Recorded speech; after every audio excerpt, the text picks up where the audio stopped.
আমাদের সঙ্গে স্টুডিওতে আছেন আইসিএসবি এর প্রেসিডেন্ট হোসেন সাদাত। এই সময় থেকে আপনাকে স্বাগত জানাচ্ছি। ধন্যবাদ। আমরা শুরুতে একটু জানতে চাই, সেটা ধারাবাহিকভাবে আইসিএসবি তালিকাভুক্ত কোম্পানির সুশাসনের ওপর অ্যাওয়ার্ড দিচ্ছে। সেক্ষেত্রে আইসিএসবির উদ্দেশ্য কি যদি একটু জানান। ধন্যবাদ আপনার কোশ্চেনের জন্য। আপনি জানবেন যে আমরা institute of chartered secretaries of Bangladesh, সংক্ষেপে আমরা আইসিএসবি বলছি। রাইট। আমরা একটা professional body of the governance professionals. তা আমাদের কাজটা হলো গিয়ে আমরা আমাদের চার্টার সেক্রেটারি যে প্রফেশনটা আছে এদেরকে ডেভেলপ করা, প্রমোট করা এবং রেগুলেশনের বিষয়ে আমরা কাজ করে আসতেছি।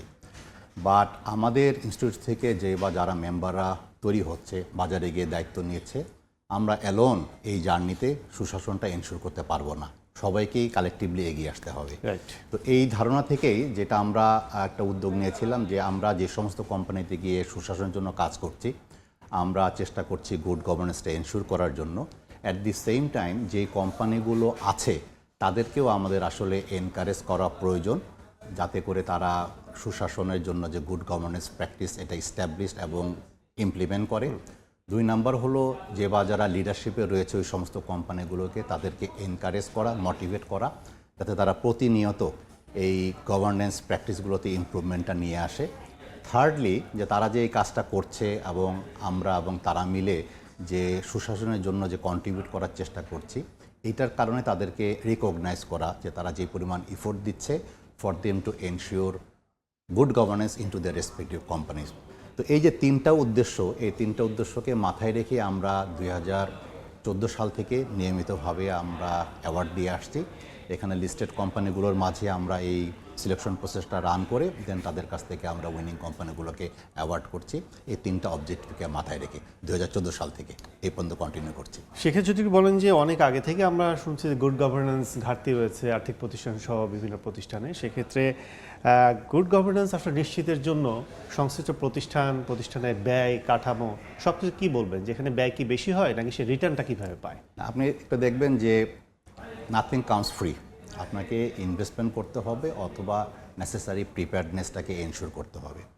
আমি শুরুতে যেটা বলছিলাম যে গুড গভর্নেন্স প্র্যাকটিসেস আগে যেমন এস্টাবলিশ করতে হবে অ্যান্ড দেন ওটাকে ইমপ্লিমেন্ট করতে হবে। এই যে মনে করেন ফ্রেমওয়ার্কটা তৈরি করা, দেন ইমপ্লিমেন্ট করা across the organization different value চেইনে, এটা করতে ইনিশিয়ালি কিছু কস্ট ইনকার হবে, no doubt about it. But দিন শেষে as a result of ensuring good governance, একটা কোম্পানি যখন তার সাস্টেনেবল গ্রোথটাকে এনশিওর করতে পারবে, এই সাস্টেনেবল গ্রোথটা এনশিওর হলে কিন্তু প্রফিটেবিলিটি আসবে and thereby long term সাস্টেনেবিলিটিটা এনশিওর হবে। সেক্ষেত্রে আপনারা কিভাবে আসলে অ্যাওয়ার্ড দিচ্ছেন? এবার যেহেতু 14টা ক্যাটাগরিতে পুরস্কার দেওয়া হবে আমরা যতটুকু জানি, আপনারা জানিয়েছেন, আসলে এগুলো বাছাই করা হলো কিভাবে করা হয়, সব কিছু মিলে যদি একটু বিস্তারিত আমরা আলোচনা করি। শুরুতে যেভাবে শুরু করেছিলাম যে 14টা ক্যাটাগরিতে আমরা অ্যাওয়ার্ড দিই এবং প্রতিটা ক্যাটাগরি থেকে 3 জনকে সিলেক্ট করা হয়। First being gold, first prize যারা পাচ্ছে কি ফার্স্ট উইনার 1, দেন আপনার সিলভার অ্যান্ড লাস্টলি আপনার ব্রোঞ্জ, এইভাবে 3টা। তো 14 multiply by 3 you can understand how many কোম্পানিগুলোকে আমরা এই অ্যাওয়ার্ড দিচ্ছি। বাট এটা তো ধরেন 2014 সাল থেকে আমরা কন্টিনিউ করে আসছি। আর আপনি যেটা বললেন যে এখানে কি কি স্টেপস আছে, আমি বলবো in general there are 7 step. প্রথমে আমাদের একটা চার্টার থাকে। আচ্ছা। এই চার্টারটাকে আমরা রিভিজিট করে ডেভেলপ করে অ্যান্ড দেন কাউন্সিলের অ্যাপ্রুভ নিয়ে আমরা এটাকে এক্সারসাইজ করতে যাই। দেন হলো আমাদের টেকনিক্যাল কমিটি ফর্ম করতে হয় অ্যান্ড দেয়ার আফটার আপনার জুরি বোর্ড, এমিনেন্ট পার্সোনালিটিদেরকে নিয়ে আমরা জুরি বোর্ডটাকে তৈরি করি। দেন আমরা ইনভাইটেশন করি বিভিন্ন লিস্টেড কোম্পানিগুলোকে যে তারা তাদের পাবলিশড অ্যানুয়াল রিপোর্ট আমাদেরকে প্রোভাইড করে। দেন আমরা যে টেকনিক্যাল কমিটি যারা আছেন মেম্বার, ওনারা এটাকে প্রাইমারি ইভ্যালুয়েশনটা করে ফলোইং সার্টেন ক্রাইটেরিয়া যেটা আমরা ওনাদেরকে দেই। অ্যান্ড দেয়ার আফটার তাদের যে ইভ্যালুয়েশন প্রসেস যেটা আছে সেটা চলে আসে আমরা জুরি বোর্ডের কাছে।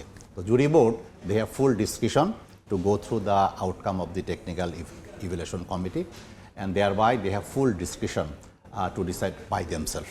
তো এখানে যদি তারা মনে করেন যে কোনো রকম অ্যাডজাস্টমেন্ট কনসিডার করবে, ইভেন দো টেকনিক্যাল কমিটি থেকে যে রিপোর্টটা আসছে, they are have full liberty to take some adjustment. And lastly যেটা হলো আপনি যেটা বললেন যে আমরা অ্যাওয়ার্ডের ইভেন্টে চলে যাই, ওখানে যে বা যারা ফাইনালি উইন করে তাদেরকে আমরা ইভেন্টের মধ্যে অ্যাওয়ার্ড। নতুনত্ব কিছু আছে কিনা? নতুনত্ব অফকোর্স জিনিসটা আছে যে we need to continue the improvement journey এবং আপনি যেটা বললেন যে 2014 সাল থেকে আমরা করে আসতেছি।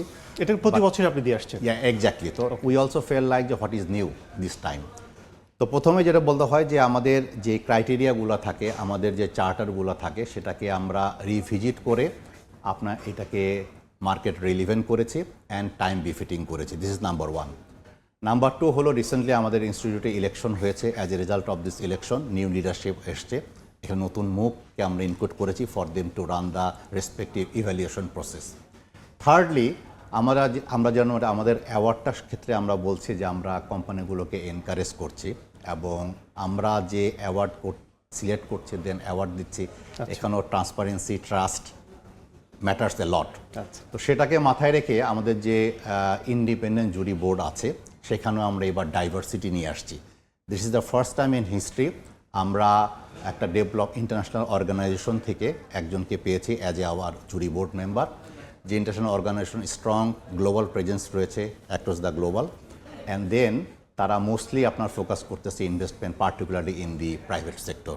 সো এই যে নতুন একজনকে ইনক্লুড করলাম ইন দ্য ফর্ম অফ আপনার জুরি বোর্ড মেম্বারের মাধ্যমে, তার যে প্রোফাইল, এই ইনস্টিটিউট যে এগিয়ে আসলো আমাদের সাথে শোল্ডারিং করলো, তাতে করে মনে হচ্ছে আমরা মনে করি আমরা ফাইনালি যে আউটকামটা নিয়ে যাব অ্যাওয়ার্ডে দিব এবং আমাদের স্টেক হোল্ডাররা এটা ইনশাল্লাহ অনেক পজিটিভ ফিল করবেন আর কি। একটু বলেন যে আমাদের ডিএসসি, সিএসসি, তা বিএসসি, এই যে সরকারি আর্থিক খাতের যে নিয়ন্ত্রণকারী সংস্থাগুলো রয়েছে তাদেরও সুশাসনের বেশ কিছু উদ্যোগ আছে, কিন্তু কোম্পানিগুলোতে সুশাসন নেই নিয়ন্ত্রণ সংস্থা হিসেবে। সেই ক্ষেত্রে তাদের আসলে সংকটটা কোন জায়গায়, কি মনে করেন?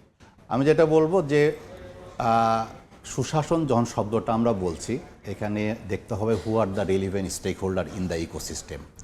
তো এগেন আমি শুরুতে বলছিলাম যে আমরা being charter secretary institute or the company alone এই সুশাসনটা এনশিওর করতে পারবো না। It's a shared vision and shared commitment towards good governance.